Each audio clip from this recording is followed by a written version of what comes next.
Tomaremos como disparador la articulación que formula Freire en relación a la educación y la política. Para este autor la educación no puede ser neutral, pues tiene un impacto directo en la vida de las clases populares.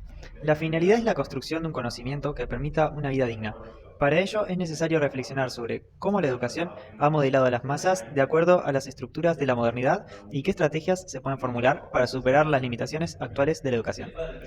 Cuando Freire afirma, la educación es un acto político porque está al servicio de unos y no de otros, implica reconocer esta realidad y en lugar de intentar neutralizarla, lo cual resultaría imposible, la educación progresista la reconoce y la posiciona a favor de las clases populares, puesto que la neutralidad educativa es vista como un mito. Entonces, ¿qué tipo de educación deberíamos ofrecer? ¿A qué grupos beneficiar?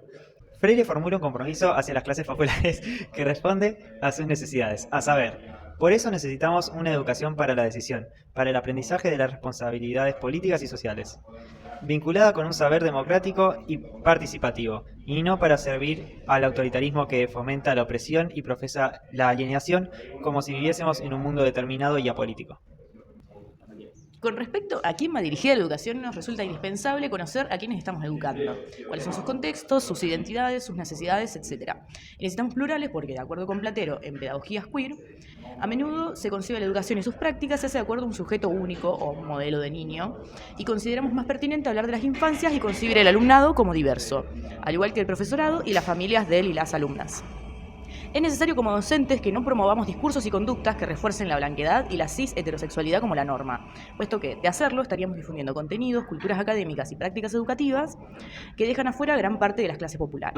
Surge la interrogante sobre qué enseñar. ¿Cómo debe ser un plan de estudios? Según Gramsci, un plan de estudios debe ser for Edwin. Esto quiere decir que la educación debe ser el fin en sí mismo, como proceso formativo profundo y no estar subordinado a los intereses utilitarios o metas políticas inmediatas.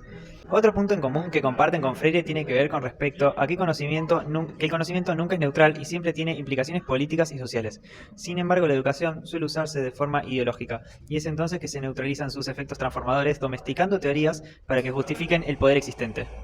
No puede haber educación sin ideología. Aquí la ideología se comprende, no como un instrumento para entender la realidad, sino una serie de principios morales para orientar la acción práctica y el comportamiento humano. Entonces será de vital importancia revisar a qué ideología se adhiere y problematizar activa y constantemente las elecciones de una ideología por sobre otra. Si la educación es indisociable de la política y la ideología, nos encontramos, como educadores o futuros educadores, en una lucha sobre cuáles significados son válidos o legítimos.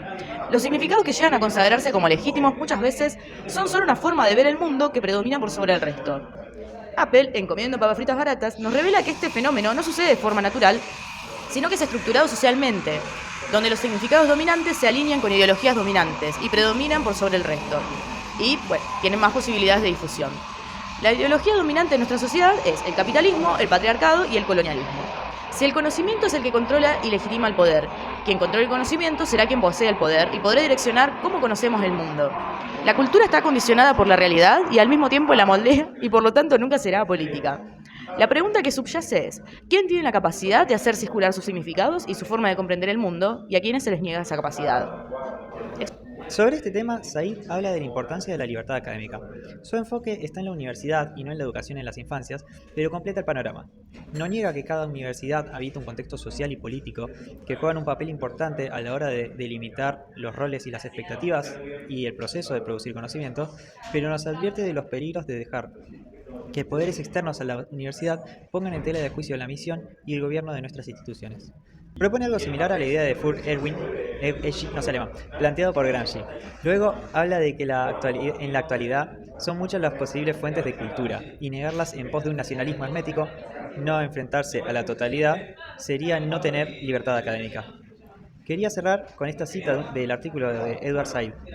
Nuestro modelo de libertad académica debería ser el del emigrante o el viajero, ya que si en el mundo real fuera de la academia podemos necesitar ser nosotros mismos y solo nosotros mismos, dentro de la academia, como esta que hoy nos reúne, deberíamos ser capaces de descubrir y viajar a través de otros sí mismos, otras identidades, otras variedades de la aventura humana.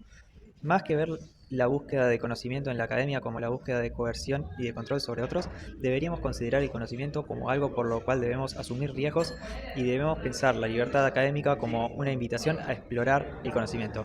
con la esperanza de comprender y quizás incluso de asumir más de una manera de ser.